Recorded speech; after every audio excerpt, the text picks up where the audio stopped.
Ich sitze gerade in meinem Auto.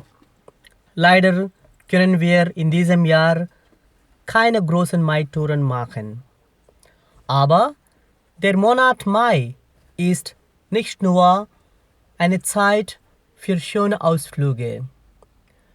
Er ist auch ein besonderer Marienmonat. Hier habe ich einen Rosenkranz. Diesen Rosenkranz habe ich aus Lud mitgebracht. Jetzt hängt er bei mir im Auto. Das machen viele Leute so. Sie hängen den Rosenkranz an den Spiegel. Das sieht sehr schön aus. Das ist ein Segenzeichen. Wir bitten die Mutter Gottes um ihren Schutz auf allen unseren Wegen. Im Monat Mai wird Maria in vielen Gemeinden besonders verehrt. In Deutschland, aber auch in Indien. Ich möchte mit Ihnen eine Erfahrung teilen. Bevor ich nach Deutschland kam, habe ich in einer kleinen Dorfgemeinde als Pastor gearbeitet. Im Mai-Monat beten die Leute jeden Abend Rosenkranz in der Kirche.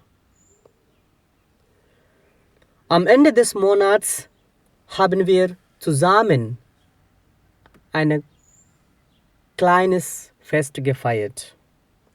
Wir haben die Messe gefeiert.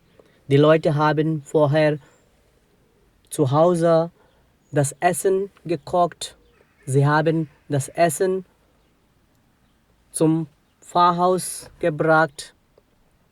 Und dann haben wir das Essen im Pastorsgarten gegessen. Da hat der Pastor eine Möglichkeit, alle Gerichte, die die Leute mitgebracht haben, zu probieren. Sie kennen das Sprichwort, Liebe geht durch den Magen. Das gilt auch für die Liebe zur Mutter Gottes. Und nach dem Essen gibt es immer eine große Prozession. Wir ziehen mit einer Marienstatue durch die Straßen. Das ist in vielen indischen Dorfgemeinden so. Bitten wir in diesem Mai besonders Maria um ihren Schutz für uns alle. Beten wir, dass wir gesund bleiben und uns bald wiedersehen. Ich bitte Maria um ihren Segen für uns und unsere Gemeinde und die ganze Welt.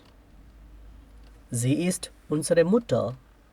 Darum bete ich, dass gegrüßet seist du, Maria, in meiner Muttersprache.